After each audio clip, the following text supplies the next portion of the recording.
এক মিনিট দাঁড়াও, এবার বলো। দাদা কি হলো আজকের মিটিংয়ে? মিটিংয়ে এইটাই ডিসকাস হলো যে কবে ইলেকশনটা হবে।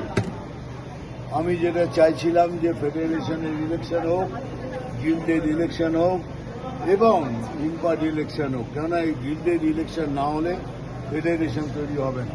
ফেডারেশন তৈরি হলেই অ্যাক্টার্স গিল্ডের সাথে বসে কার ডুজ কার ডোনস, এদের ডুজ ডোন নিয়ে বসবো, সেদিন সব ক্লিয়ার করে দিয়ে স্মুথলি এটা চলবে।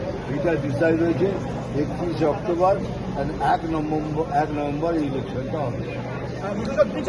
সমস্যা আছে, এক হচ্ছে মেকআপ কিট যাদের বারবার হচ্ছে যে বাপি মালাকারের বিরুদ্ধে উঠেছে একটা বিষয়, এবং আরেকটি কিন্তু অ্যাসিস্ট্যান্ট ডিরেক্টর এই দুটো বিল নিয়ে অনেক সংশয় রয়েছে। দিনের পর দিন এই দুটো বিলকে নিয়ে কথা হয়েছে যে তাদের মধ্যে ইলেকশন হয়নি বা 10 বছর ধরে ইলেকশন হয়নি মেকআপ গিল্ডের। এটা নিয়ে যদি একটু বলেন, মানে এটা নিয়ে কোনো কোনো যদি ইলেকশন না হয় everything will be null and void.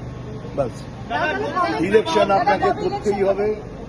ইলেকশনে আপনাদের কার্ড বানাতে হবে, আর উইদাউট কার্ড আপনাকে কাজ করতে দেওয়া হবে না। 22টা গিল্ডের কি 31 আর 1 এই দুদিন ডিভাইড করে হচ্ছে।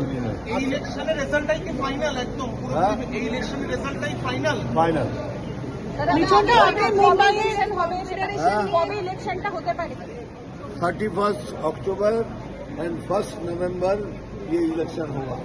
দাদা আপনি আগের দিন বলছিলেন যে কনফেডারেশন নিয়ে কনফিউশনটা ঠিক করবেন, যে কনফেডারেশন যেটা অল ইন্ডিয়া সেটার কথা বলছিলেন। কনফেডারেশনটা হলো ফাদার বডি, পুরো ইন্ডিয়ার ফেডারেশনের নিয়ে কনফেডারেশন। তার মানে যতগুলো কনফেডারেশন আছে, সে উড়িষ্যা হোক, পাঞ্জাব হোক, হোক, যতগুলো আমাদের ইন্ডাস্ট্রি আছে তাদের কনফেডারেশন তখন জুড়বে যখন ফেডারেশনে কোনো প্রবলেম হবে, তখন উইল গো টু কনফেডারেশন। আপনি এইগুলো নিয়ে কেন আবার এইসব ঝঞ্ঝট করে এইসব করছেন? দাদা আপনি মুম্বাইয়ের সিনিয়র টেকনিশিয়ানদের জন্য প্রচুর আপনার অবদান রয়েছে। হ্যাঁ, আমি আমরা 30 বছর চালিয়ে। হ্যাঁ, তো এবার এখানকার টেকনিশিয়ানদের নিয়ে আপনার এই জন্যই করছি। এগুলো একবার যদি বসে সব হয়ে যায়, স্মুথলি ইন্ডাস্ট্রি চলবে। আমরা ভাবছি 30% সাবসিডি দেওয়ার কথা, আমি সিএমের সাথে কথা বলবো, তাতে প্রচুরভাবে ফিল্ম এখানে আসবে, সমস্ত ওয়ার্কাররা ম্যাক্সিমাম কাজ পাবে, এটার চেষ্টা করা হচ্ছে। এটা যদি হয়ে যায় খুব ভালো। আরেকটা প্রশ্ন ইম্পা নিয়ে যে বারবার বলা হচ্ছে যে দুপক্ষ তৈরি হয়েছে, একটা রতন শাহ এবং তার সঙ্গে কৃষ্ণ লাগার যে বিষয়টা, সেটা এখন রয়েছে একেবারে যেটাকে বলা হয় একেবারে কেস কামারি এই বিষয়ে চলে গিয়েছে জুরিসডিকশনের মধ্যে। ভাই এই মাত্র বলে এলাম, আমি ইম্পার সাথে বসবো, ম্যাটারটা রিজলভ করে সবাই কিন্তু দাঁড়িয়ে আছে ইলেকশন করার জন্য। একটা জিনিস যেটা বারবার আমরা রাজনীতিকরণ দেখেছি, অবশ্যই একটি অরাজনৈতিক এবং সম্পূর্ণভাবে ইন্ডিপেন্ডেন্ট বডি দেখতে পাবো।